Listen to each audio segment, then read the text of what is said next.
start recording our thing. You ready? You over the red button? Yes, I can be over the red button now. Okay. 3, 2, 1, hit it. Give me 1 second and I will kick this thing off. Continuing our trend of minis, just little topics, some things about us, some things about different animal and vet related things. This is one that we got a request for. We're kind of trying to cover requests with these minis, and one of them was how did we meet? So, Kent, do you want to start the story? It's weird to me when so I told you I was looking at someone liked something that I posted on Instagram, and I was like, who the hell is this person? And I went back to their page to figure out who they were, and the only things that were like shared people that we followed were our show page and you. And I was like, it always baffles me when people are like requesting things because they're like, oh, like I would like to know more about Corey and Kent, or like the people that we don't know actually listen to the show. One really loyal fan in Singapore. It's Angela Bassett. Angela. She wants to know everything about us. I think mainly like our patterns of how we drive home every day, our sleeping habits, the security around our house. I don't know why she wants to know these things. But. Our sleeping patterns. Yeah. Oops. Yeah, we've made a powerful enemy in Angela Bassett. I saw American Horror Story Coven. I know what she's capable of. She was playing herself in that, I think probably. So. She's actually a phenomenal actress. I love her. I really do. We're both big fans of a musician by the name of Frank Turner, and he was doing an acoustic show at Bell's in Kalamazoo. Tremendous beer too, Bell's Brewery. It's the eccentric cafe. Cafe, yeah. Also, but the brewery is great. If you go there for the food, it's pretty good. Mm-hmm. Yeah. And I was at the bar at Bell's, and I was like, I'm probably just gonna hang out back here because I really don't like people or fighting crowds. And this one woman was like, no, you got to get up front, and just grabbed me and pulled me up front. Anyway, so how did we start talking? Because you were just in front of me. Because they were the lady that grabbed you, they had been talking to Amber and me, and when you guys got up there, she's just like, hey, you guys are both bald and fat, you guys should talk. Yeah, that was actually probably her exact words. And then we kind of started talking a little bit, and I for some reason I remember talking about Simperica Trio that night. Because I had just gotten a new med for Banks, and it was Simperica, but I couldn't remember the name of it. And you're like, oh, I'm a nerd because I do this stuff all the time. Yeah, so then we watched an awesome show. I think you and I said a couple words to each other during the show. And then, like Frank Turner's known to like go and hang out with his fans after a show. Yes, too, but he especially like a small show like that. Yeah, but he wasn't able to do it because this was a tacked on show. Like it wasn't even on his tour list. Yeah, it was kind of tacked on last second, and he had to like catch a red eye to get there because I think I could be wrong, and I probably am, but I think he was like playing in Ireland at the time. Oh, like his really? tour was taking him through Ireland. Okay. So like he did a show in Ireland, took a red eye to Grand Rapids, went to Kalamazoo, played the show, went back to Grand Rapids. I'm assuming like that's probably the biggest red eye. Flew back to Ireland, and then flew back, and the dude's a marathon man. Well, like so I didn't know who Frank Turner was until like 2011, and he was opening for Flogging Molly, and I was going to see Flogging Molly, and I was like, I'll check out their Flogging opening is amazing too. list. Yeah, Flogging Molly's was at that time was probably my favorite band. Anyway, so like I was like, I'll check this guy out on Spotify, and I listened to a bunch of his shit. But uh, I don't know. That was the only show he had canceled at that point, because he got the flu that weekend. Mm-hmm. And like if you know anything about Frank Turner, like you said, he's a marathon man. Like he did like 1,000 shows in 1,000 days. Mm-hmm. And there was a time where he was like touring and like doing 7 days a week because he didn't have a home. He was homeless, and he was like The road is my his home. yeah, well, yeah, and his payment was $50 and a place to sleep. Um, and so like he did that for like a year, and the first show I went to of his was the only show that he ever canceled at that time. Right. And he's only canceled like 2 or 3 others since then. Like he like broke his back and he Yeah, canceled. He he got was doing dropped. shows in a wheelchair for a while. After he broke his back, he like canceled a couple shows, and then was doing shows in a wheelchair. And the very first time I was supposed to see him, he canceled, and then I wasn't able to see him until like 2012. A whole year. Wow. Well, that's Um, before I was very late to it. I didn't know about him until I met Amber, and yeah. like he's so good at like I fell in love quick because like he's so good at writing what a lot of us are going through. Like he's very relatable, and that he's not looking for sympathy. He's not looking for to be indignant or anything like that. He's just writing about what he's real life, and Yeah. so many people have actually gone through these same things, and he's so good at bringing these words to Um, paper. yeah, and there was so he was also in a band called The Million Dead, who was like a top 100 Billboard band in England, and so he was making good money, but it just wasn't like the type of music he wanted to play anymore. Mm-hmm. And so he wanted to break off and do like his own solo stuff. Um, I I related to that a lot, because at the time I was gainfully employed, and later in my life decided to quit everything and go to vet school. And so a lot of his songs like really like kind of hit home because we're about the same age, and Right. had gone through something similar at the same time, so it was very motivational. Right. So, Anyway, so that's how yeah, yeah. Anyway, let's get into the important part of your life when I came into it. Because I do remember you and your ex, like we were there, and like the show got over, and I'm like, okay, bye. And like Amber and I start going, and Amber's like, I think they want to have a drink with us, and I'm like, God damn it, they're swingers.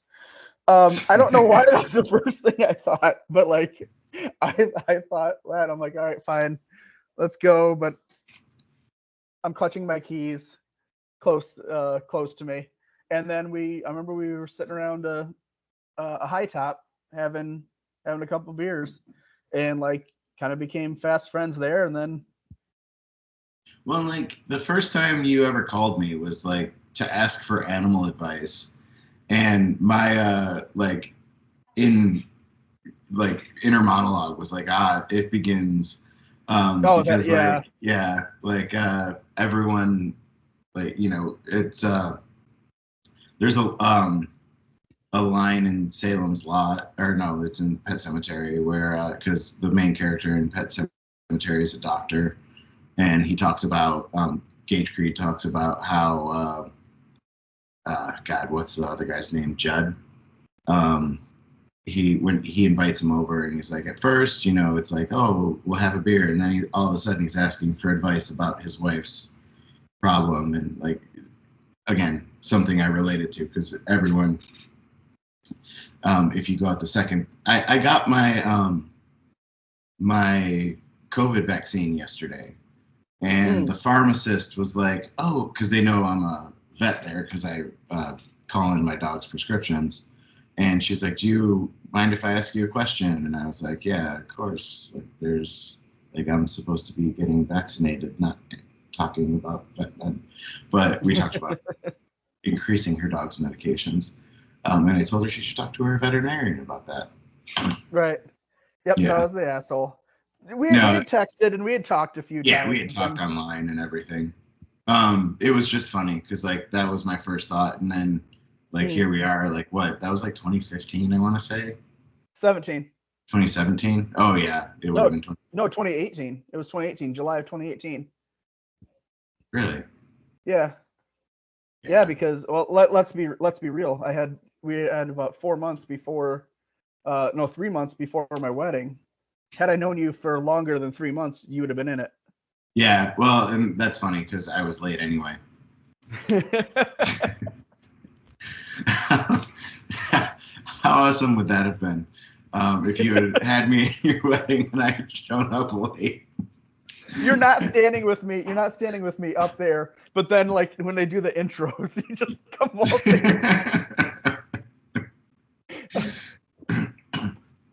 So yeah, that's the short and skinny of it. Is Frank Turner brought us together. Yeah, you got married like 3 or 4 months after we went out for Amber's birthday.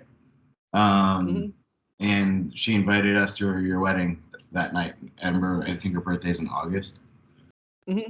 Yeah. Anyway, that's that. All right, moving on. You want to start this one? Yeah. All right. So, Corey, so we're going to talk about you a little bit today. You have Me? Yeah, I know. Most people like to hear about me because I'm the important one in this, but This is true. So, you're a musician. You've been now. I mean, well, so you did write the intro music to the show. You do all the music for the show. Yep. Also, you do have albums that you've produced, and they're also available on SoundCloud, if I'm not mistaken. Anywhere. Anywhere. Yeah, you can get them on iTunes, Spotify, Apple Music. I just don't have any physical media yet. All right. I would like to do them on CD and vinyl eventually, but tell us more about that because you, as far as I know, you have 2 albums. I have one album, a second one coming out. Okay. Let's talk more about that. The first album, it's called "Pieces of My Life I Now Hold."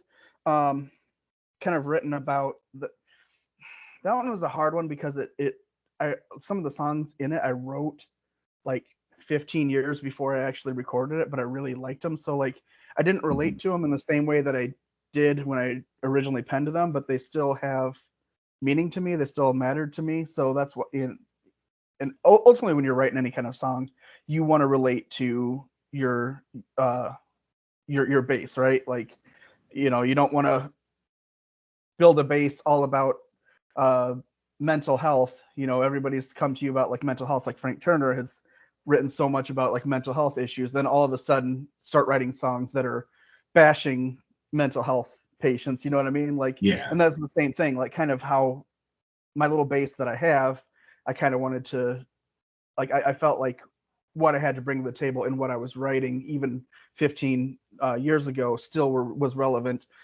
to me and could be to them, but just in a different way than it was at that time. Like the first song is about breaking up, going into, it's called a West Coast Schooling, and it's about breaking up, like a high school couple, breaking up because one is going far west to a college, and one is staying home. And it was like, it's actually kind of based on a friend of mine and his girlfriend. And a lot of my songs anyway are like, it's not based on one specific thing or one specific person. It pulls from like this event and that event and this person and that person. But it was kind of looking at it as like, when the relationship is over, and it needs to end, unfortunately, because it's just not gonna. Can you hear? I hope I'm not laughing at you. I hope the audio picked up the baby screams. Yeah, Ellis just roared in the background. He's being a T-Rex right now. But I was like doing something serious here, and then he derailed it. But like, it was wonderful. A lot of us have been in a relationship where like you don't want it to end, but you know it has to end. Like it's run its course. And you're smart enough to know you got to end it, because if not, you're just gonna, hold on, and you're gonna put both your lives on pause, waiting for this to come back, which never will rematerialize. And that's really what that song's about. Our intro, I actually chose the intro to our normal episodes is a song called Regrets. And I actually chose that because of like, are Kent and I going to regret like doing this show? I haven't regretted it yet, but I also really thought that was a fun little that down a fun thing to do. So good little intro music. And then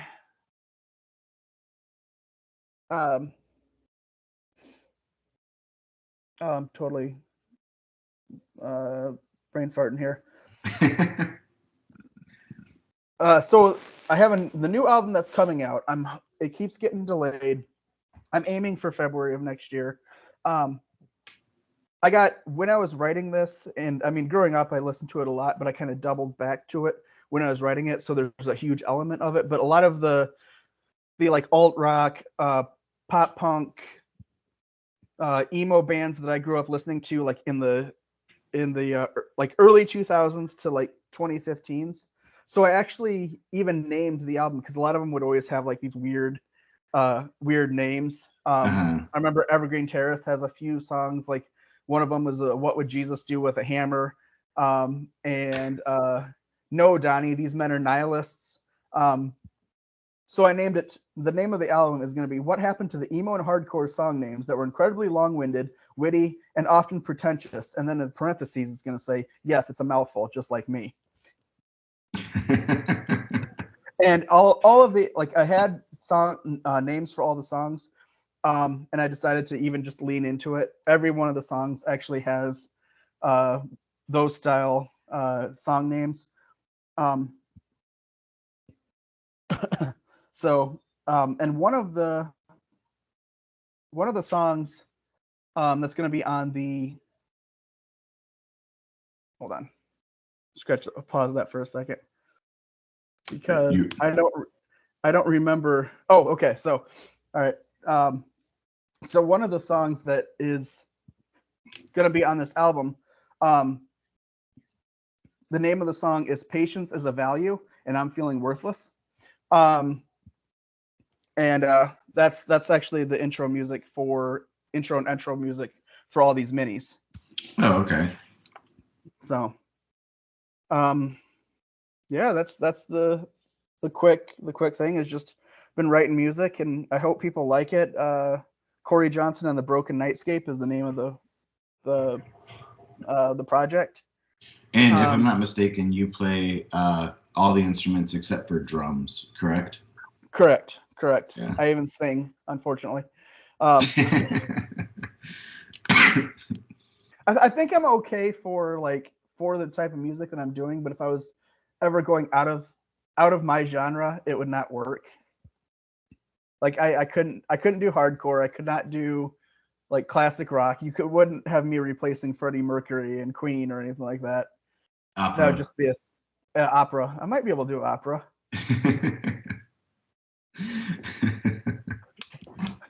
I think it's just wearing like a cliche Viking hat and just holding out just long notes. Just oh. I'm pretty sure everything you know about opera came from Looney Tunes. And 100%. That is 100% correct. All right. So yeah. All right. All right, what next? We have very awkward ends to our Yeah. minis, by the way. I mean, I think this Reminds should me. actually be the intro to the next mini. It's just Yeah. us talking about how they end awkwardly.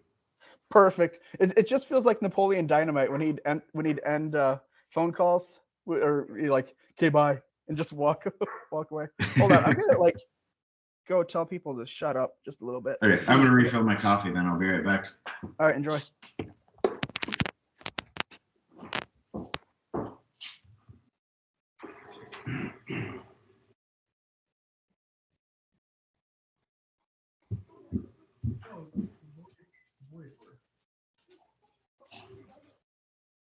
Oh, just making a reference to all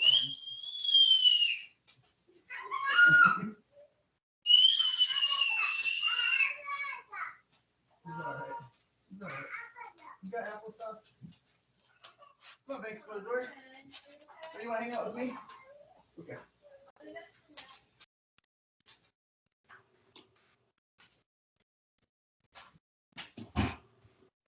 Oh, that was a reference to opera.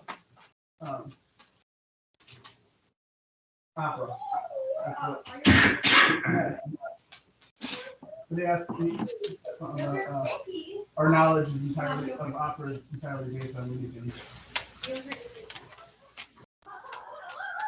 Yeah, exactly.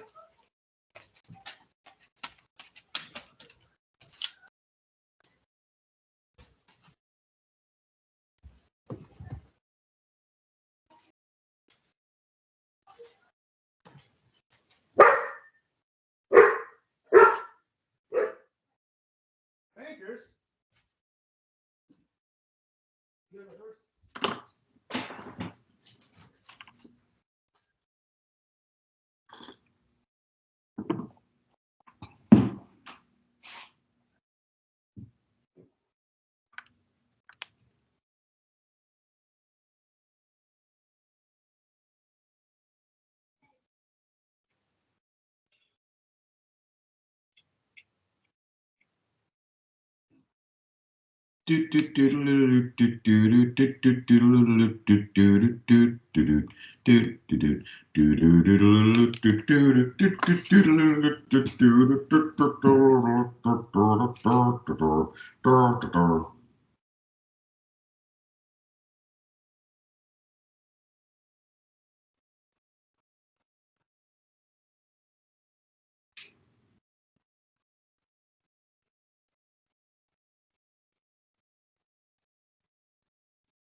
What's child doing? No, I was asking what child is doing. Licking yogurt off the table like a dog.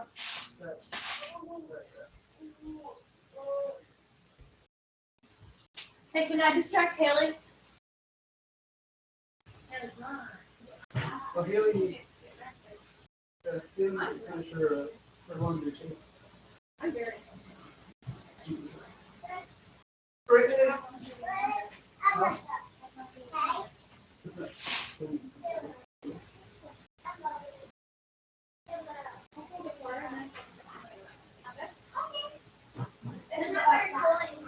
Yeah, she got quite a bit. You know, put your hand in there. I think you're not. Bankers, come on, buddy. Back, come on. Good boy. No, it's not. It's not that cold. What's my homeless man coat? Oh, in my truck. You want my homeless man coat? No, the coat didn't come from a homeless man. Yes, it's not. Grab shoes. Come on. When you guys come back inside, you come very, very quiet. Like even the storm makes noise.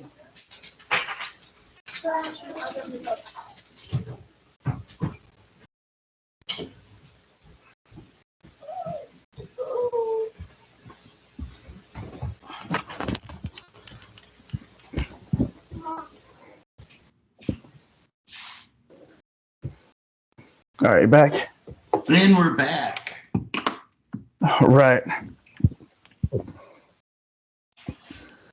All right, so go on to Kent away from the radio waves. Do we still call these radio waves? I don't think we do. I couldn't think of the actual term, so.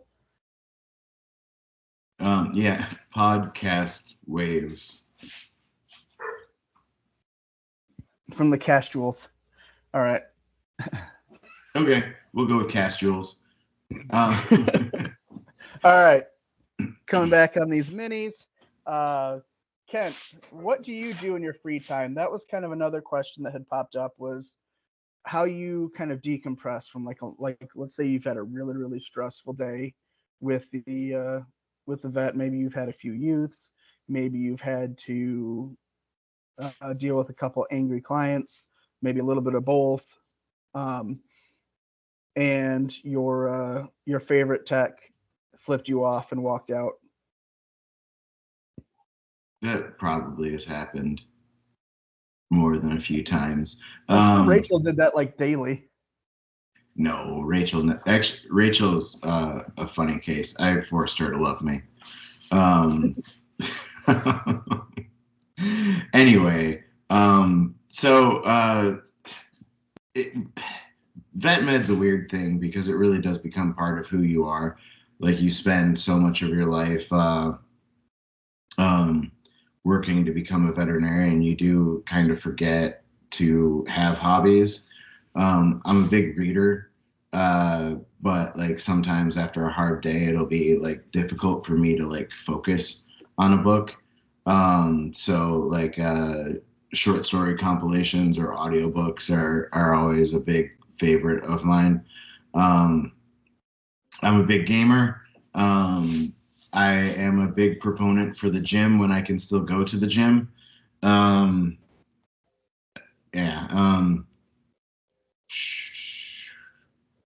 I'm playing Dragon Veil. I'm also a big listener of podcasts. What's your favorite podcast to listen to? So if I will give you a list of a few, check out Podmortem if you haven't already. Brother, sister, and husband combo triplet from Texas. Do good reviews of horror movies. Dead and Married, as well as My Horror Confessionals. If there is an episode where I'm on that one, and Pimp Our Podcast, as well as Outcats and Underdogs.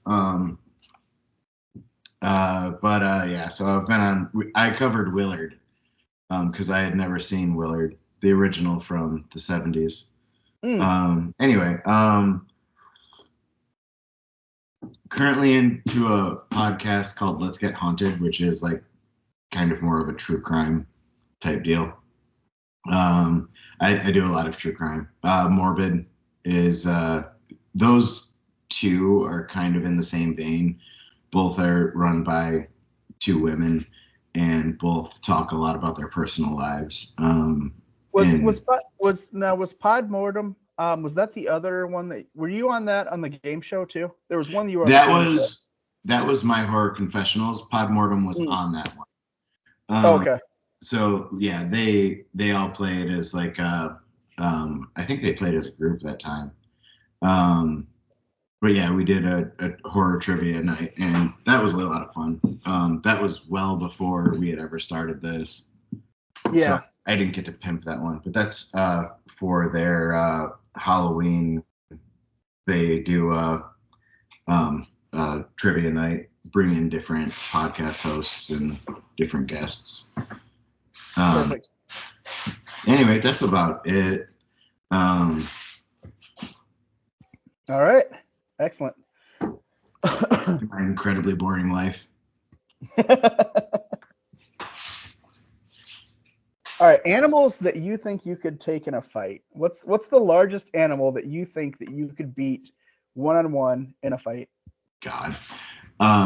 So like we came up with this because we were being stupid, and there was that article that was like 12% or something like that of Americans think they could beat a lion in a fight.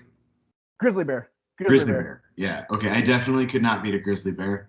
Um, yeah. God. And I think 17% think they could beat a gorilla. The average gorilla can lift 500 pounds. Like, yeah, there's no way. A gorilla will rip your arm off with utmost ease and beat you to death with it. A chimpanzee would do that to you. Yeah, like people don't realize how strong chimpanzees are. And also crazy. Like vets who work on tailless primates are constantly injured. God, what an animal I could actually beat in a fight. What's the largest animal? I don't know. I honestly, like, based on my experience, I don't even think I could actually take a cat. Like, it's one of those things. Like, okay, so in vet school you have to do large animal rotations, right? And like it always impressed me how like one technician can restrain a horse using like some clever skin twitching and like ropes and whatnot. And you got a 1,200-pound animal, and they're just docile, and you can draw blood on them. Mm-hmm. And then you go to the small animal hospital, and you have a 12-pound cat, and it takes like to get blood, it takes welding gloves, 4 people, luck, a lot of prayer, the soul of your second born, and yeah, like, I mean, the average cat is like 5 times faster than a snake too. So like, oh yeah, snakes try to hit them and they just like whoop, they just dodge it like it's nothing. If you can go on YouTube, there's plenty of videos of cats fighting snakes. Like, and I do not condone animal fighting. No. This is all hypothetical. Like, yes, please do not go out and try to fight an animal, whether you could win or not. 1-on-1. But I think the largest animal I could take would be a blue whale. But the stipulation is it's on my turf. Yeah. Just wait it out so it can dehydrate. Exactly. And then just kind of walk up to it and just kind of kick it once. Be like, I won. I win. Yeah, okay, that's fair. I could take a blue whale. But outside of those cheating stipulations, I think the largest animal that I genuinely think I could take, I'm going to say a sloth. I could beat a sloth. Yeah. I could beat a cat too in a fight. Like, but the problem with cats is that their mouths and claws are gross. So like, in the process of fighting a cat, I'm gonna end up like with wounds that eventually get me down the road, right? Like, I'm gonna get like cat scratch fever and die from that, or pastorella. Well, that's why. That's also partially why, like, because everyone always talks about like how dangerous, like, even like a black bear mama defending her cubs is, right? Yeah. Like people always talk about like the black bear mom defending her cubs. She will easily fight off a full grown grizzly, a 2-ton grizzly or whatever, how big ever they get, male. And it's like, okay, but in an actual fight, that black bear mama is not going to survive. The only reason that the male, like the grizzly, loses is because of like preservation. Like, the mama bear has nothing to lose, so she's going to fight with everything. Whereas even that's even why a lot of times they'll run from humans. Like, they have no doubt that they could kill you, but it's the worry that, oh, what if they hurt their paw in the process? What if they get blinded in the process? Then they're as good as dead too. So kind of like the same thing. Yeah, any animal that were to attack me, I'm gonna do my best to take like part of it with me. But like, like if I got attacked by a grizzly, I'm taking an eye. Yeah, just poke it in the eye. the Kill Bill eyeball grab. Yeah, but yeah, no. To be completely honest, I'm a pussy, and like I'm not fighting anything anytime soon. That's what I'm saying. Like, I feel like the sloth would be the easiest. I mean, a lot of them sloths. Like, I think I heard like the vast majority of their deaths are caused by themselves falling out of trees. Falling out of trees or So I stuff just like climb a that. tree, just grab their little toes, pop them off the branch, and just let them plummet. I guess in a similar vein, you could take a koala. Oh yeah, they're idiots. Because well, also eucalyptus is toxic, so like so much of their like energy that they get from eating just leaves goes into like eliminating the toxin that they ingest from the eucalyptus. I could fuck up a koala. They're slow as fuck and smooth brain. Smooth brain. They're dying anyway. Most of them have chlamydia. Yeah, most of them have chlamydia. I know. John Oliver has a chlamydia ward in Australia named after him because they donated a bunch of money to a zoo to treat koalas chlamydia. Koala-mydia. Yeah. Anyway. Also, they will not. They will not eat the eucalyptus leaves alone too. Like, if you pull them off a leaf, like they see you pull it off the tree, pull the leaves off the branch, and hand it to them, they won't eat them. I think pandas do that too. Like they won't eat bamboo if you like. They have to like hunt, I guess, for it. Mm-hmm. Like they don't like to be fed bamboo. Anyway, also baby koalas for the first 6 months of their life ingest their mom's feces. Fecal pat. Yeah. All anyway, right, perfect. All right. Do you want to do the animals like a few matchups? I know, and go back and forth on that, or do you want to skip them? Yeah, sure. Well, like, okay, we had a I gave meme you an for this option. one.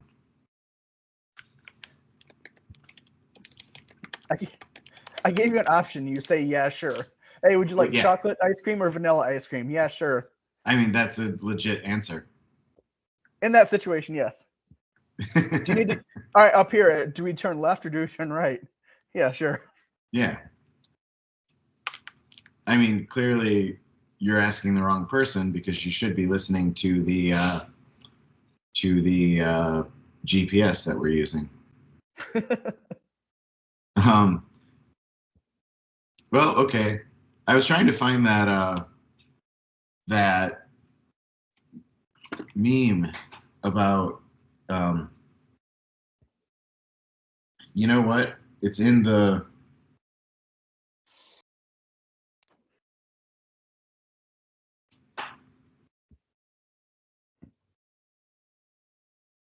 Let's skip it. Let's skip the animals in a fight. Wait, we just no. basically covered the same thing. What? Well, damn. It was in our chat. It was the whole genesis of this whole thing was who would win in a fight between a grizzly bear or a gorilla. I sent it like years ago. No, it was like recently. To who? To the therapy chat. Oh, there we go. All right. I'll start this one off. Corey, you have to pick 2 groups of animals to defend you, and the rest are trying to kill you. Who do you pick?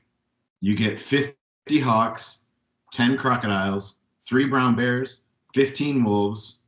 Also, back to like the previous mini that we were on, this just shows like the hubris of man. 1 hunter with a rifle, 7 buffalo, 10,000 rats, 5 gorillas, or 4 lions. Okay, and I get 2 of them and the rest try to kill me? Yeah. Well, I wish I had that meme in front of me to look at, but honestly, I'm going to go with And like, so the ones that are on my side, they're gonna defend me like with like their best ability and work together, right? Like they're not just there. For sake of argument, we're gonna go with like a fictional world where you can kind of like control them and like direct them. Okay, all right. I just texted it to you, so yeah, I'm looking at it right now. So I'm gonna go with 10,000 rats and 3 brown bears. yeah, I mean, like, so The only other stipulation too is like, okay, like with the hunter, what kind of rifle is it? Is it a like, is it fully loaded? Does he have more ammunition? Is it fully automatic? Are they even banana if it clip? is, like, that's 10,000 rats. Right. Like, he's gonna have to stop and reload. And rats will fuck you up. Like, Well, then the other thing, like brown bears, are they like the full size, like basically grizzly, like for sake of argument, we're going with yes. full size males?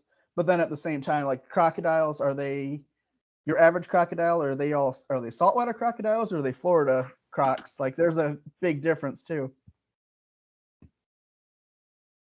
We're going with saltwater crocs. And the other thing is the 4 lions. Is it like Montgomery, Goff? I'm not picking Jared Goff to defend me. As much as I love him, I just don't. I don't. He would not be my first to defend me against 10,000 rats. I think the 10,000 rats.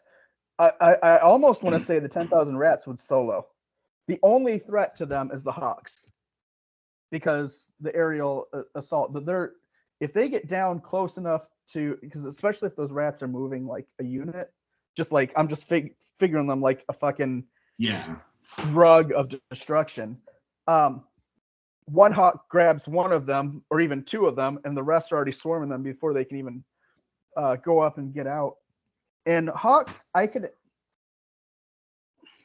not that I could take them all, but especially if I'm bunkered down, I feel like I could, because like birds are so fragile, just in general. Yeah. Like, even the big ones. I mean, outside of the flightless ones, like I don't want to catch smoke with an emu, but like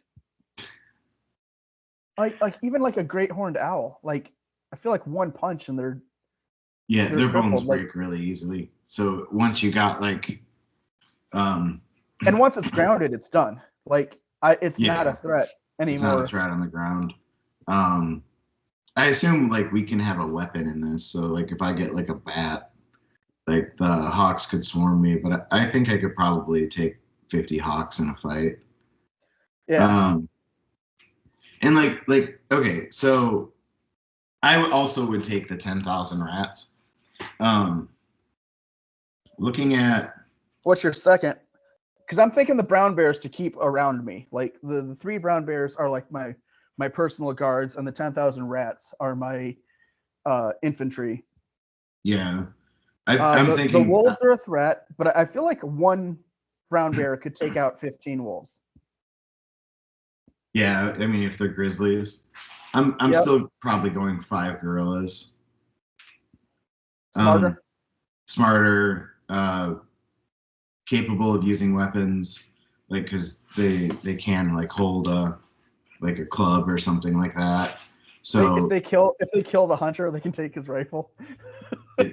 You don't want them to do that, but the rats together though, they could go kill the hunter, drag back the rifle, and then I can use it.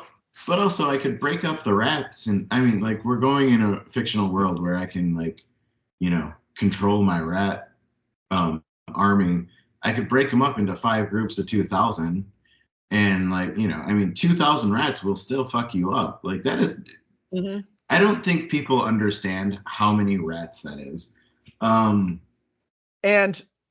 it'd be like a school of fish too. Like the reason like a school of fish can avoid a shark attack where a single fish is dead on its own is because it's like there's so many there. Like you try to focus on one and the rest distract you and you just cannot hit them. Like that swarm of rats, same thing. Like a wolf trying to bite it, or a gorilla even trying to smash them. They're just going to scatter, and they're just going to be on them before. Yeah. Yeah. Okay. I'm going with 5 gorillas and 10,000 rats. I think that's. We are in agreement on the rats, though. Yeah, absolutely. I could also agree with the grizzly bears. I think that they would be a good second for me. Because like people don't realize how big grizzlies are. Like I think the average grizzly bear is like 800 pounds. Oh yeah. Like let me actually. I'm gonna Google that really quick. I think it's 12. But also, the average grizzly bear can run up to 25 miles per hour, 600 pounds. Oh, that's all? Yeah. Can run up to 25 miles per hour through heavy brush. And can stand up to 8 feet on their haunches. And also, they're adorable. So, like, one of them would die, and I'd have like my no Kodiak moment, and I would do a celebratory boop of each of their snoots, though. Yes, like absolutely. We do a pre-war boop snoot too. Boop, boop, boop. I wouldn't do it with all the rats. Like it wouldn't wouldn't have time. Or maybe like I just stick my finger out and lay on the ground, just have my finger out, and like they all run through like as they're coming out. It's like a turnstile. Moving the fuck on. All right. Get rid of this then. All right, give me a good vaccine schedule, Kent, of like basic puppy care. Like let's up the ante a little bit. You stumble into you find a puppy and he's days old. What's the things that you need to do, and what are the vaccine schedules? So okay, you're well, if you find a puppy and he's days old, go to your local pet store and get milk replacement, because you're gonna have to bottle feed those guys. After you bottle feed them, you're gonna have to do that every 1 to 2 hours. It is exhausting. And then you have to potty them too. So you have to like rub their genitals and butt to make them go to the bathroom. Yeah, I had to bottle feed puppies before I was a doctor, and it was the worst night of my life. You have to wake up like every 2 hours. It was exhausting. That's a literal torture. Yeah. Yeah, and like it would take you, like maybe half an hour to feed and potty them, and then you'd fall back asleep and wake up in, another hour and a half. You'd never get to like full sleep. Some people do that for like weeks, and when they are taking care of puppies, it's awful. Some people had to do that for the first 6 weeks of their premature babies' lives. It's fine. I opted to get my vas deferens cut and do not have children, Corey. You can feel bad for yourself all you want. You opted to have children. They were about as on purpose as you could get. That's the worst part. I was gonna say, like, because Amber has already had. Well, okay, we don't have to give your wife's medical history out. We're very open about it. Yeah, she's had her she had her tubes tied. So this was on purpose. You had to go jerk it into a cup. I did. And if you want to hear that story, if you go to Raising Baby and Children, I think it's in season 1 with a great comedian, Adam Deji. And Deji, right? Yeah. Deji. I would just call him Adam because like that's his name. But he's a phenomenal comedian. Really love his work. Good dude too. Multiple time cancer survivor, actually. Anyway. So yeah, you're gonna have to bottle feed them if you find day-old puppies. When should they get their first vaccines? Yep. Okay. 6 weeks old is when we start our distemper series. So that's what's called DHPP, distemper, hepatitis, parvo, parainfluenza. Those are your core vaccines. That is going to be a series of 4 vaccines. Please, if you listen to this and you opt to get a puppy, and then you go in and you pay for the first vaccine, do not come back and say, well, I paid for it already, because you have to pay every time you get a vaccine. You'd be surprised how many times people come in and they're like, no, I already paid. And I'm like, no, like you pay per vaccine. Some places have packages, like, and so you might have to be able to do that, but so many people think vet med should just be free, which, like, we live in the United States. Healthcare isn't free for people. I don't know why they would ever think it's free for pets, but here we are. Anyway, so at 12 weeks, there's some like ancillary vaccines we can start. So those are Lyme. That's going to be a series of 2 vaccines. Lepto as well finishes in that category. You can hear Banks back there. Yeah, it's funny.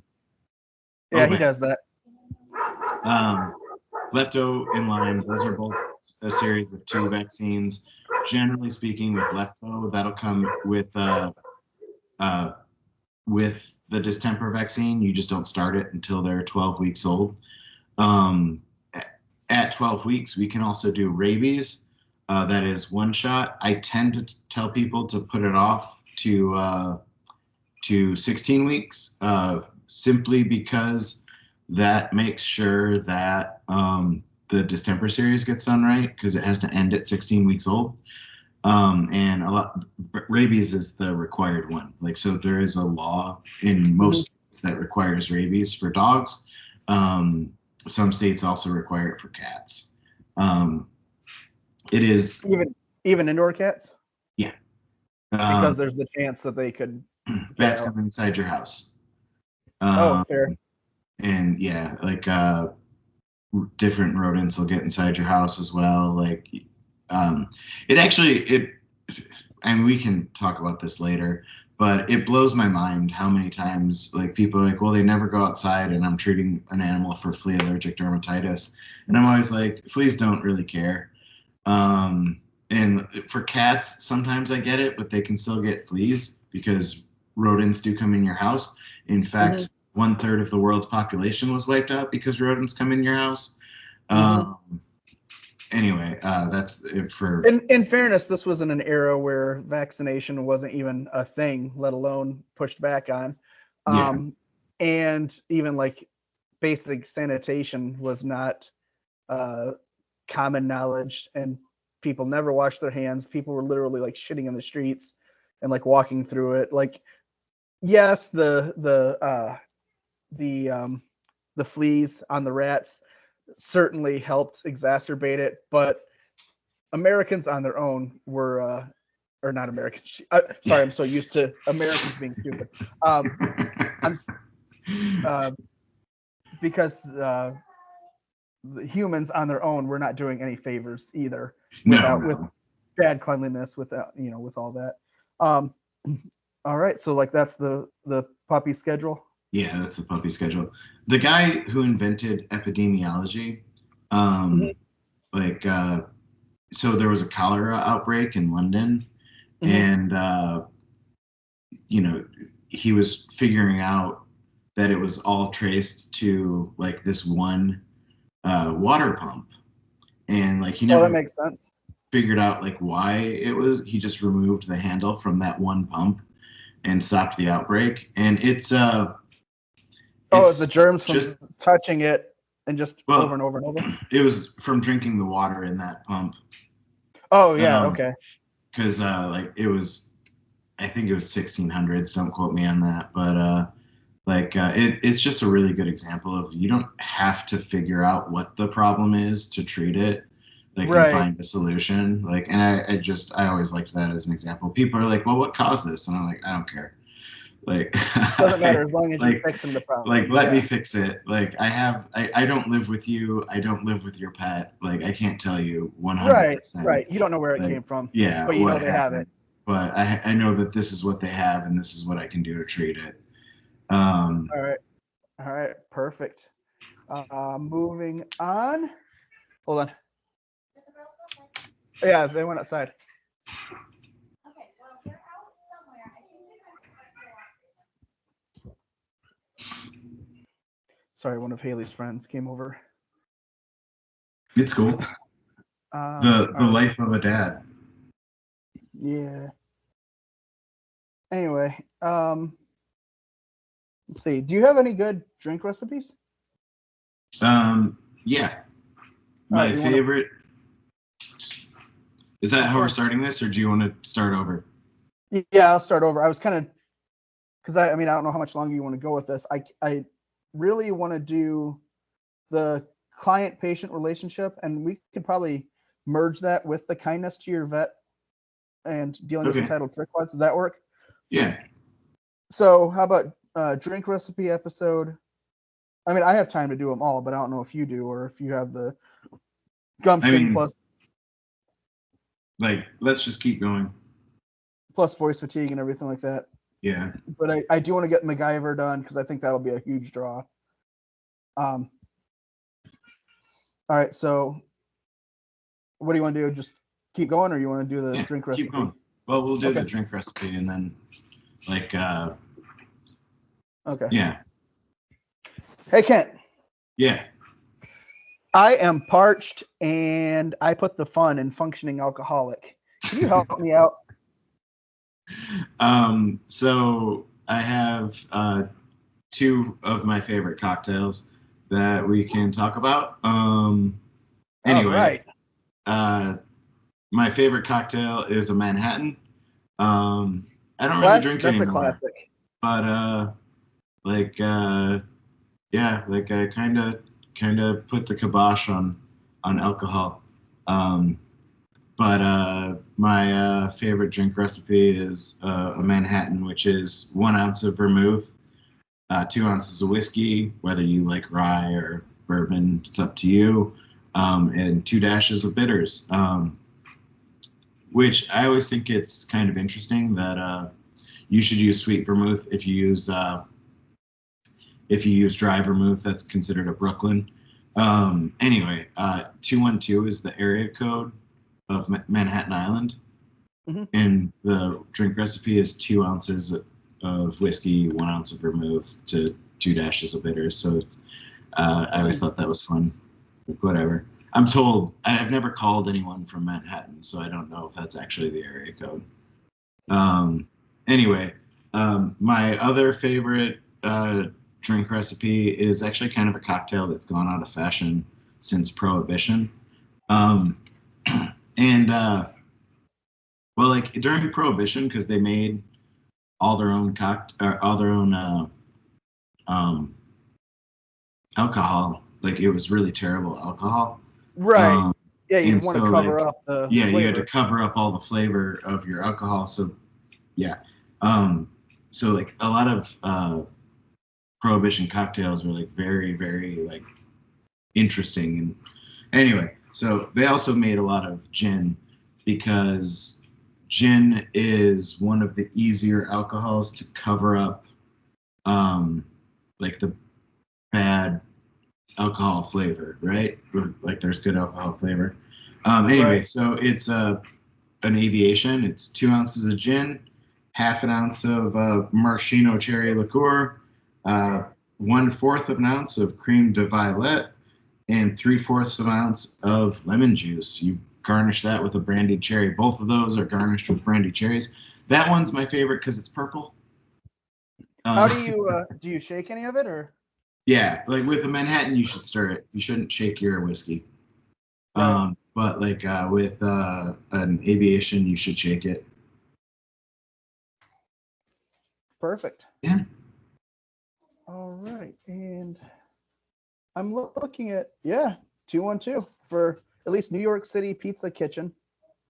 That's the name of it. But some of these other ones are 646, which is kind of funny because it's just double, 24 or triple, Yeah. 242, 646, or it's not double or triple. Never mind. Whatever. But it's that same kind of sequence. Yeah. How do they have $1.50 pizza slices? There's several $1.50 pizza slices in New York. I thought everything was expensive in New York. Well, I don't know. I've been to New York City a few times. I think they're able to do $1.50 pizza slices because everything about pizza is incredibly cheap to make. Yeah, but here in the Midwest, where everything's much cheaper than New York, everything's cheaper than New York. Like any place that sells by the slice is like $5 a slice. I beg to differ. You clearly Really? do not shop at Costco. Oh yeah, okay, yeah. They're what, $1.50, $2 a slice? It's $1.50. Yeah. There's The pizzas are stupid. Honestly, making a pizza, the most expensive piece of it is the actual oven. I ran a Domino's for 2 years, and like you got to constantly keep the oven at like 570 degrees or whatever I had it. Yeah, no, that's I mean, it's flour, tomato sauce, and cheese, and then whatever toppings you have on it. Like so, like I'm, and then they sell it for like $20. Like it's ridiculous. Mm-hmm. Well, when I was doing it, it was a pepperoni pizza was about 60 cents to make, and we were selling larges at $5.50. Yeah, I mean, so like I just Googled cost to make a pizza. Like if you're making it at home, total cost is about $2.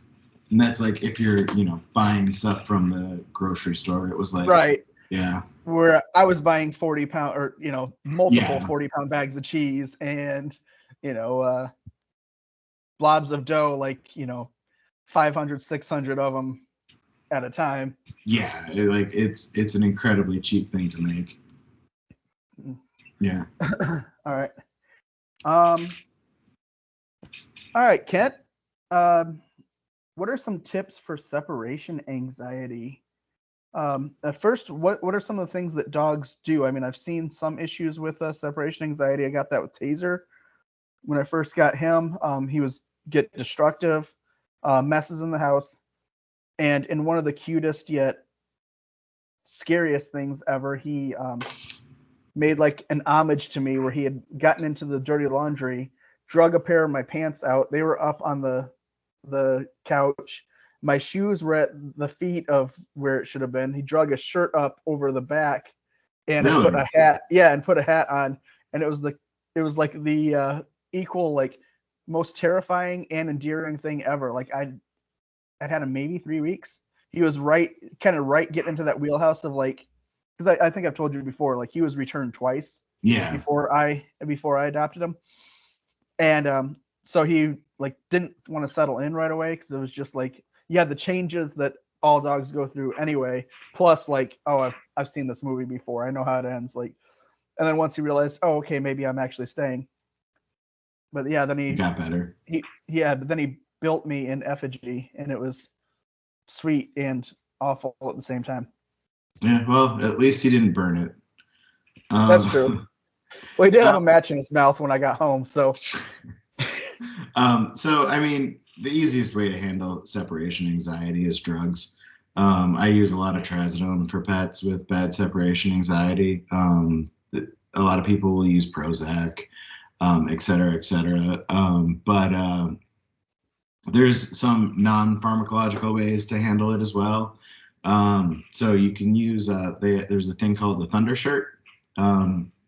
We are not sponsored by Thunder Shirt, but it's basically like the idea is to like swaddle them almost like you would a baby, kind of like make them comfortable. I had one dog that I used to use that for, and he had really bad storm anxiety. So like when it rained, I'd wrap him in his Thunder Shirt.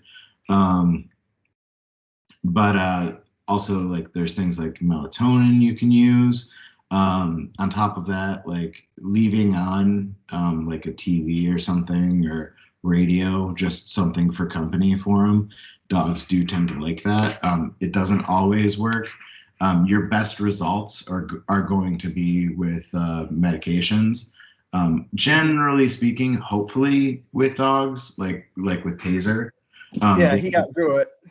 Yeah, they can learn that. And I did occasionally would leave a radio on with just sports talk. So it wasn't music. It was always just somebody talking. And stuff like that too, where you leave like clothes or something like that you've worn with them, so you have like your smell. Like stuff like that can help. Those tend to be like my big bits of advice. Again, are crates good for that too, or depends on the dog. Just to keep them from getting themselves hurt. Yeah, I mean, some dogs will like go crazy in a crate and tear it apart. I had a dog that was like that. Yeah. Yeah. All right. Perfect. Yeah.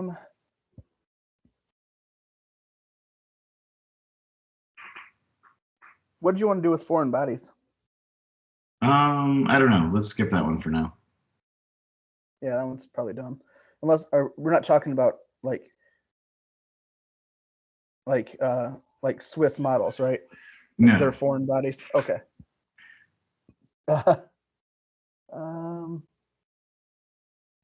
Hey, Kent. What's up? I'm sure over the years working with animals, you've had some embarrassing encounters, right? God. Absolutely. What are your 3 most embarrassing stories? I had a dog come in. It was a puppy. And like I can be a lot in an exam room.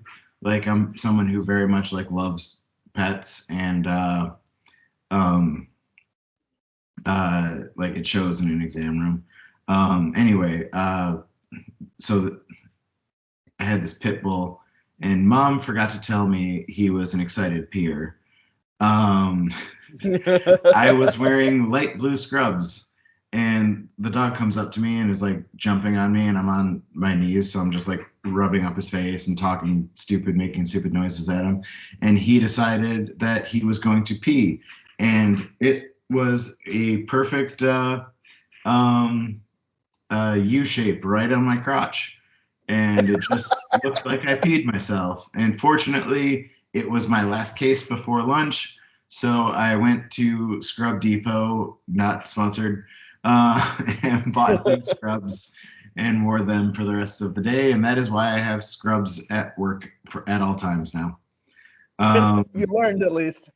Yeah. Like, and it's people love to apologize when like their dog like is like licking at you or like being friendly, and I'm like, no, like dude, like this is fine, like don't apologize for this. That's good. That means they like you and they feel comfortable. Like if your dog, like, apologize when your dog's an asshole.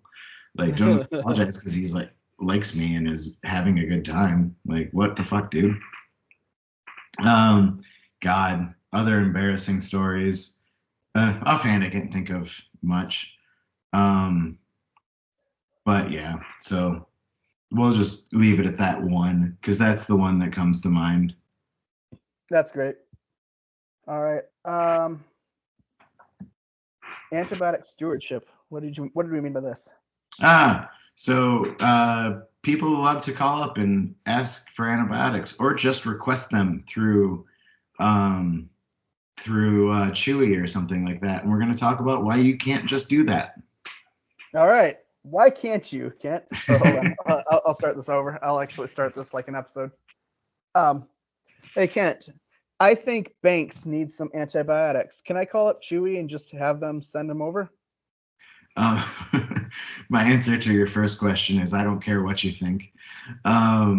People love to prescribe themselves antibiotics. Yeah, there's a lot of reasons we can't do that.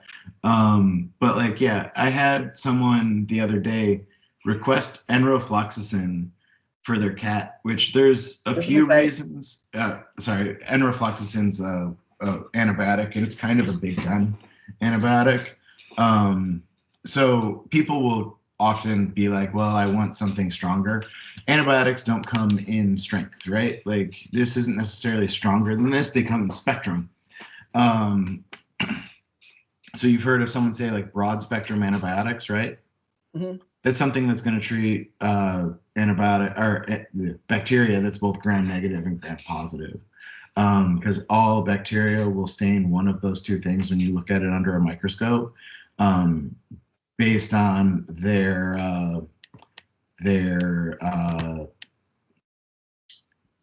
outer coating. We'll go with that.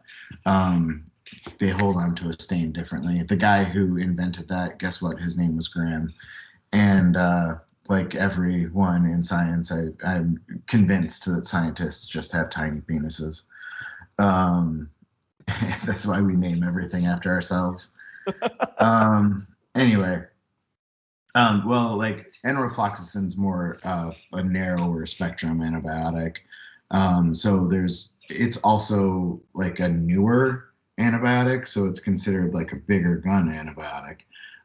So like if you come in and let's say, your cat has an upper respiratory infection, I'm going to treat with something that's like a first generation cephalosporin or a beta lactam. So like penicillin would be your beta lactam drugs, and maybe an antibiotic that's a cephalosporin that people would know would be like Keflex.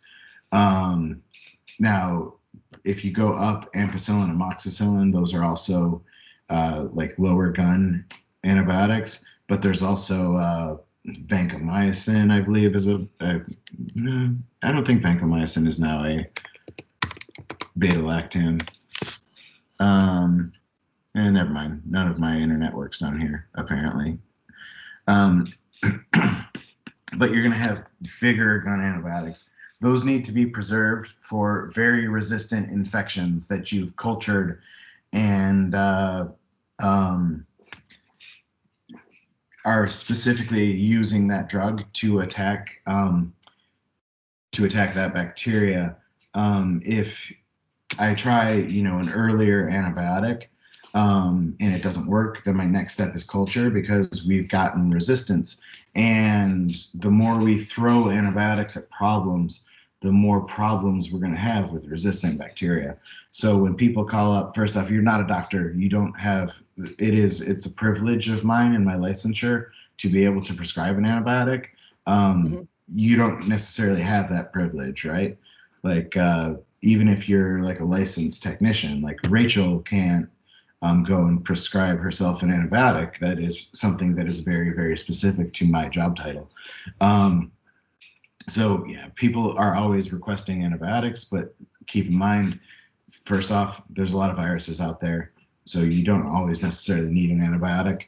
And on top of that, if you are throwing antibiotics at problems, you're creating a bigger problem down the road. So we need to be very, very careful about our use. If a doctor didn't prescribe you an antibiotic, then it probably was either something that they thought it was a viral problem and didn't feel like it was necessary, or they felt that it would run its course and like still an antibiotic isn't necessary.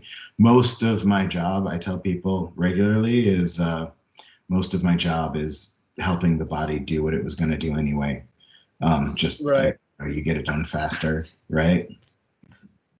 With your licensure, is there a conflict of interest? Like, are you allowed to diagnose your own dogs and prescribe your own dogs? Depends, actually. So like I can't write a script for like a controlled substance for my own dogs. That makes sense, because if you were an addict, you could write a prescription for Muty for, which is problematic because she's on controlled substances, and so I need to have someone else fill that, and it doesn't always work out for me. Oh, really? Yeah, like they won't fill it for you, or sometimes. I've had problems with it, like but I can, if Muty needs Clavamox, I can prescribe her that, or like, you know, anti-inflammatories that are prescription. So like I couldn't prescribe her like an opioid. Makes sense. Yeah. Because you could abuse them. There's a reason they're controlled. And it's because sometimes they're fun. Yeah, that makes sense. All right, perfect. So that's antibiotics stewardship.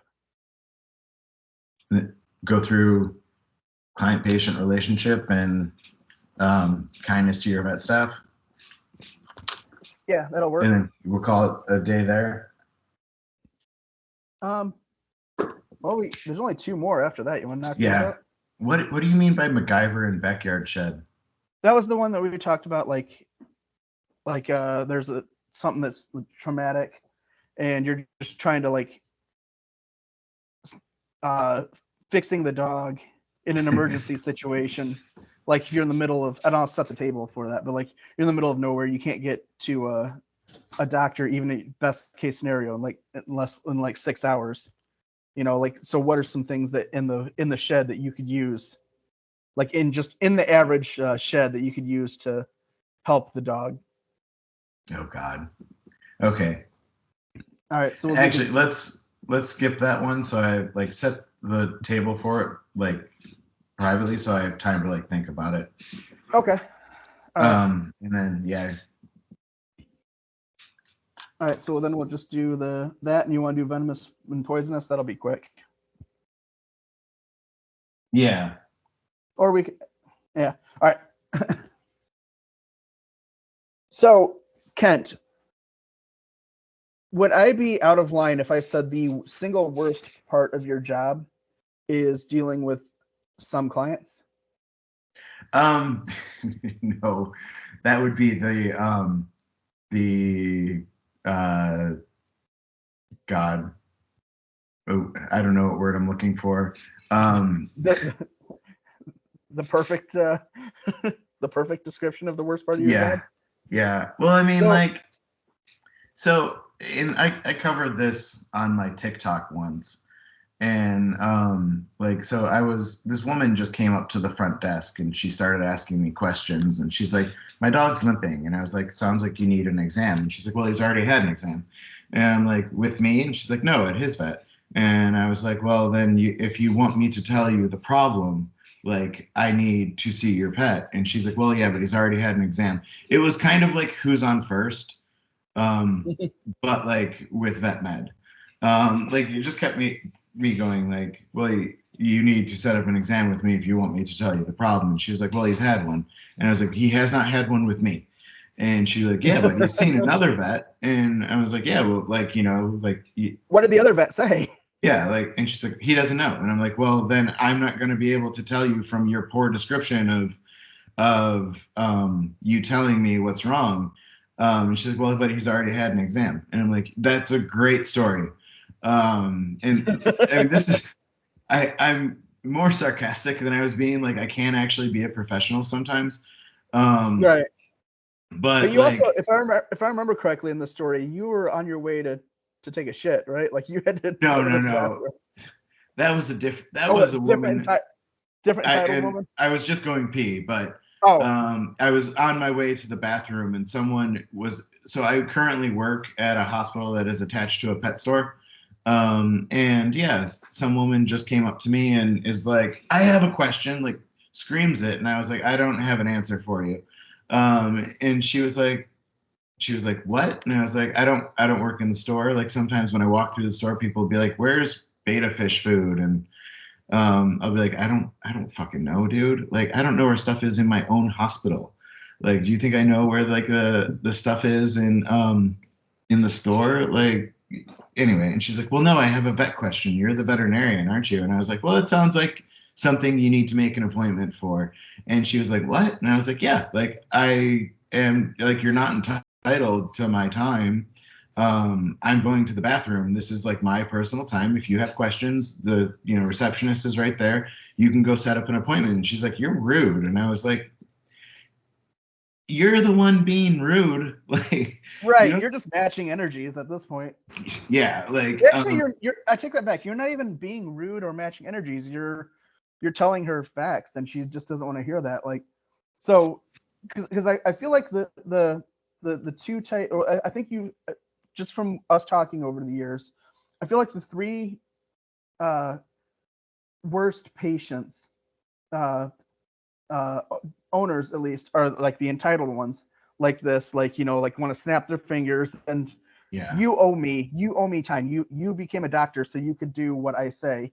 And then would it be safe to say like the ones who don't like, well, I guess they'd kind of fall into entitled too, like, well, you should be doing this for free. If you really care about my dog that has to have this $5,000 surgery, why aren't you doing it for free? Yeah, and I mean, so even like one of my sister had to have a specialty surgery done on her pet, and one of her friends was like, "Why doesn't your brother do it pro bono?" And I was like, "It's a specialty surgery. Like, I'm not qualified like to do it in the first place, and secondly, abso-fucking-lutely not am I working on my sister's dog. Like, If something goes tits up, yeah, like that's a lot of pressure on me personally. Like, but people don't understand, like, well, yeah, it's it's just this, that, or this. It's like, no, like this was like a specialty thing. Like, she needed a specialist for a reason. Um anyway, uh but yeah, other people will regularly be like, well, if you really cared, and it's like, do you do your job for free? Like, I mean, being a veterinarian is my job. It's my profession. If I start doing things for free, my hospital will close. I'll lose my job, and then I'll lose my like house and car, and right, my staff will be unemployed. right. Like, We've talked about this in season 2 in Paid at Billio yeah, episode, but like this is kind of like leaning into that, but also just the entitledness, like you said, like the lady with entirely on your time, you need to give her your undivided attention and your yeah, undivided work. But then also another problem patient too, I think, are the ones who, and again, you can correct me if I'm wrong, but like don't respect boundaries necessarily, even in a good way. I say that with air quotes, in a good way, where they're like, they try to be your buddy, they try to be your friend. They like, when it's all well, said and done. Oh, go ahead. I think I've talked about this in one episode where like the day I graduated from vet school, like I hadn't even been a veterinarian for 24 hours.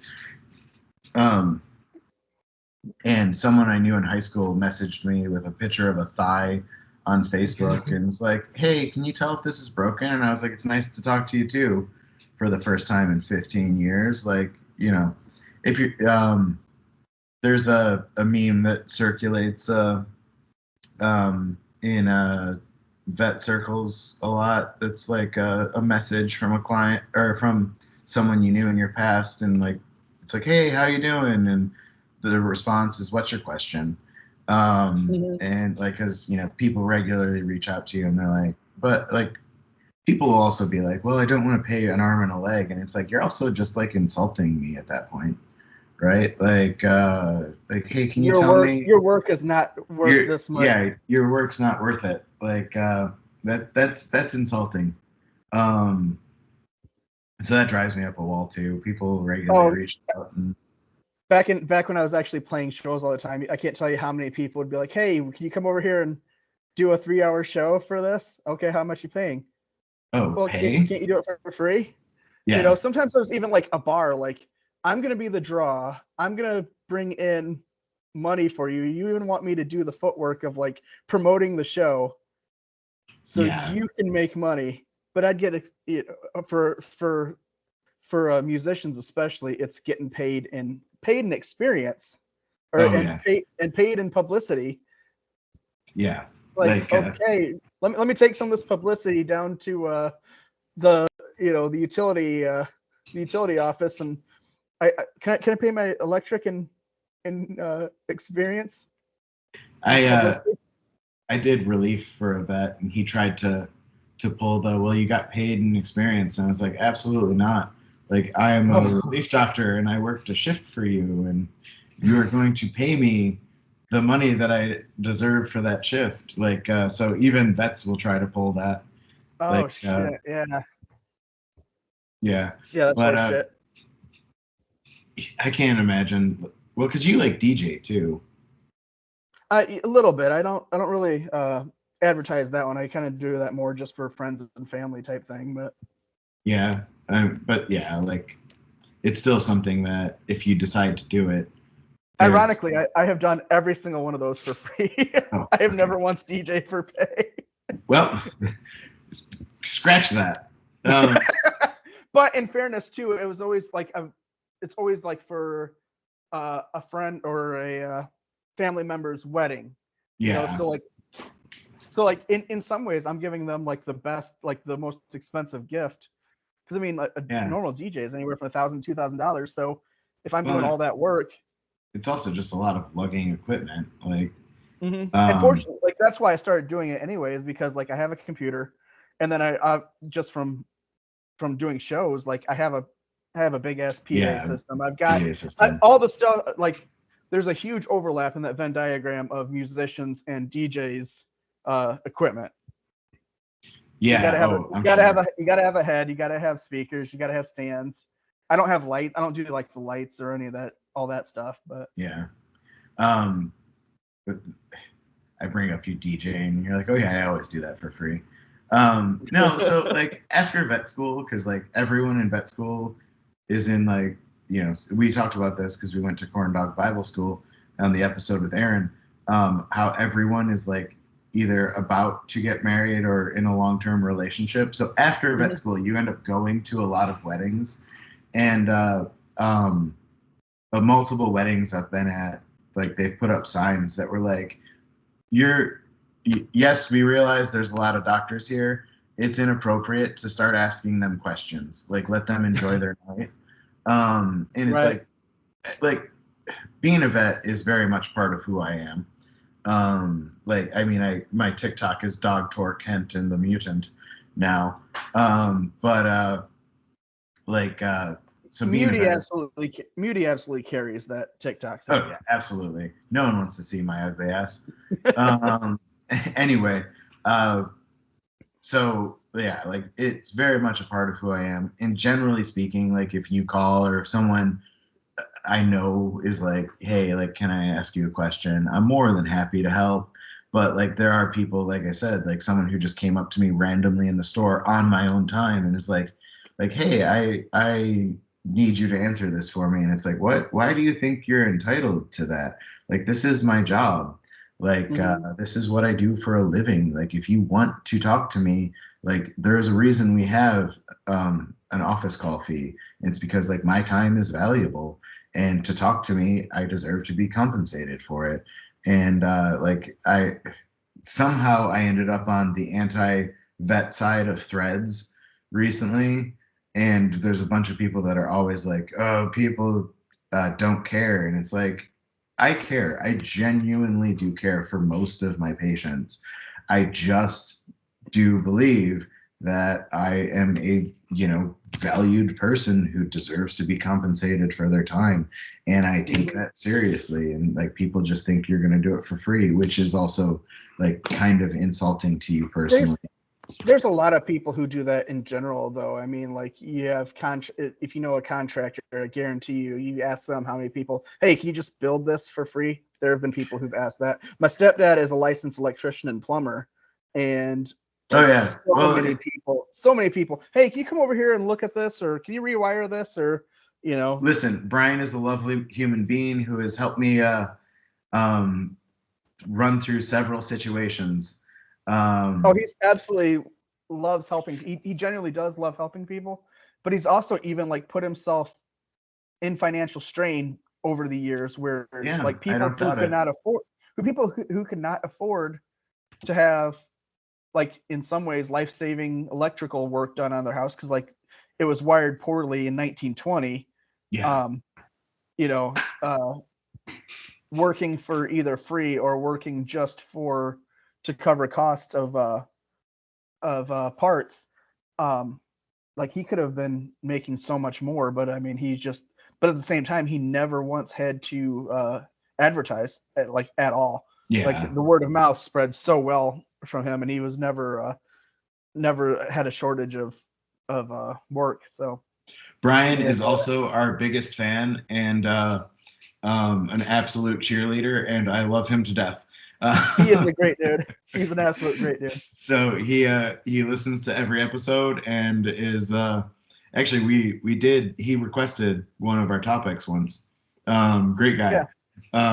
Anyway, if you are in the Southern Ohio area and you need work, reach out to the show. We can put him in contact with you, but reach out to him and have plans to pay him, because yes, there is still the payment piece. What about clients? What I was originally asking, and then you kind of went off, so I let it go. But no, what about the other side of the spectrum, where the clients are trying to be like, they come in, they you work on their dog one time, and like they're just absolutely trying to step past those boundaries too, of like you being the doctor and like, hey, we should be friends. Hey, you want to go out for a drink? You want to be fair, that's kind of how we became friends. We had our first drink before I asked for any kind of help with the dog, and we had been talking for quite some time. Yeah, no, and I have actually become friends with some of my clients. We've had some of them on the show actually. Melissa. Melissa. Like, and I know you have with a few, but like, some do some like overstep that boundary of like. Yes. And you're not good with boundaries anyway, if I'm being honest, and I'm just saying that as a friend. I've gotten better as I've gotten older, but yeah, like no, I'm not good at boundaries, and well, part of the problem is too, like if you're a good client and you've been in a lot, like I do genuinely care about your pet, and so people will reach out to me and be like, hey, like I have a problem and I genuinely want to help. So that can be difficult for me. That's true. Sometimes I'll just be like, hey, listen, like we have to figure this out in the morning, like make an appointment and we'll, I'll make time for you or whatever. But there's also the problem. Also, I'd like to say, like, I tried to start here and then you just went off and I let it go, should probably be the motto of our show. That's fair.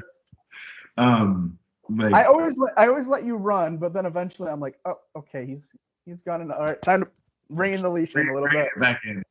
Yes, I re-listened to the episode with Amber, and you could watch your face explode.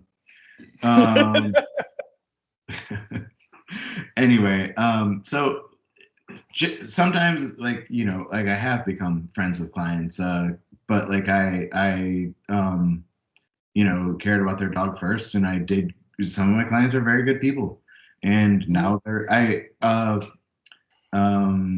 met up with two of them who are now friends for dinner the other night when I was in South Bend, and it was a good time. Like, so yeah, like please don't overreach. But if I like people, I'll become friends with them.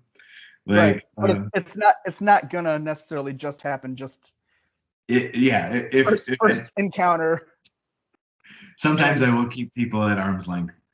The other problem is people who tell you what you're going to do is like my biggest pet peeve in my job. My biggest pet peeve is people who say I could care less rather than I couldn't care less, and that is actually my biggest pet peeve. But my biggest pet peeve is people you inadvertently use the wrong words, like your Y-O-U-R versus Y-O-U apostrophe R-E, but then also not knowing the difference between loose and lose. Yes.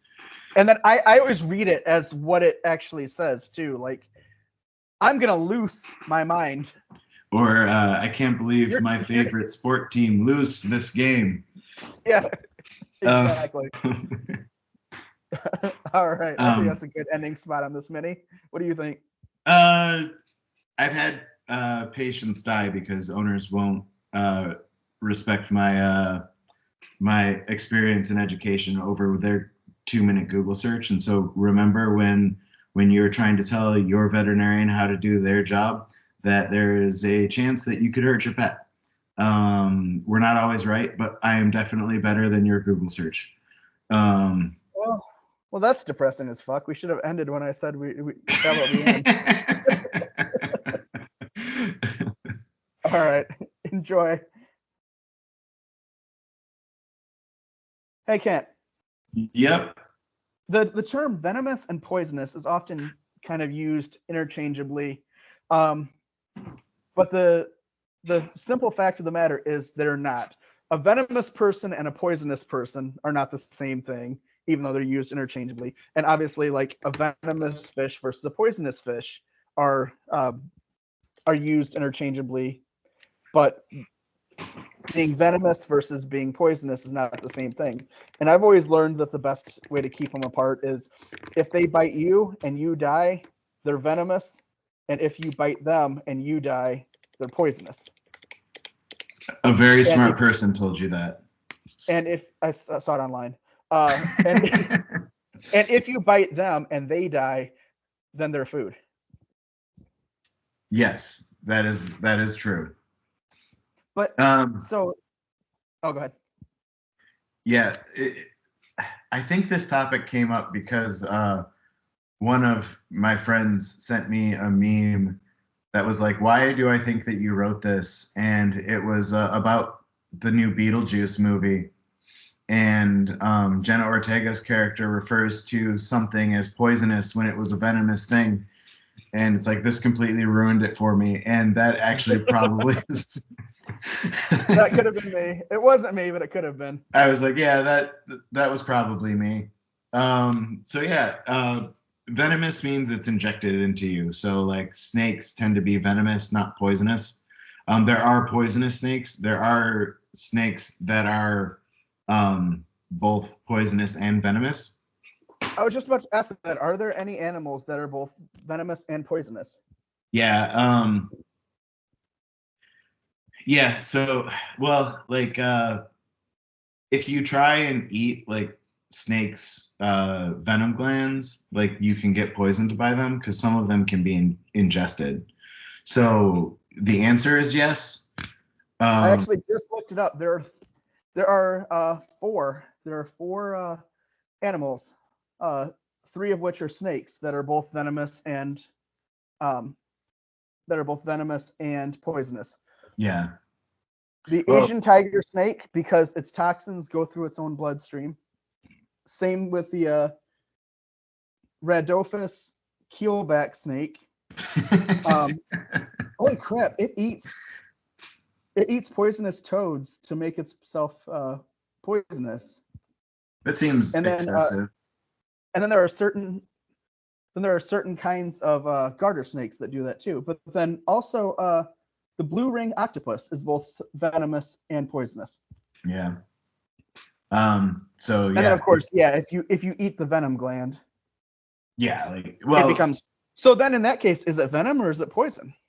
Well, if you eat it and it kills you, then it's poison. Right. But if it bites you and it's injected into you, then it's venom. Like, we've been through this, Corey. Right. So that means a poison dart frog, a dart made out of poison dart frogs poison is now venom. No. That's not how that works. Because it got injected to you. Like, you wouldn't have gotten it unless and it right in the neck, and then you're. No, that's not how that works. You are or was. It's a poison that has been artificially injected into someone. Like, it's not. Yeah, a needle. Yeah, but like, if I inject you with like strychnine, it doesn't make it venom. It should though. It should. No. If you put it in my drink and I drink it, then it's poison. Oh my god, you are the worst. You said best wrong. You're kind of silly on that. Anyway, let's have an entire mini episode dedicated to semantics. All right. I can do that. All right, sounds good. All right, bye. And then I'm gonna stop. You can come in, Claire.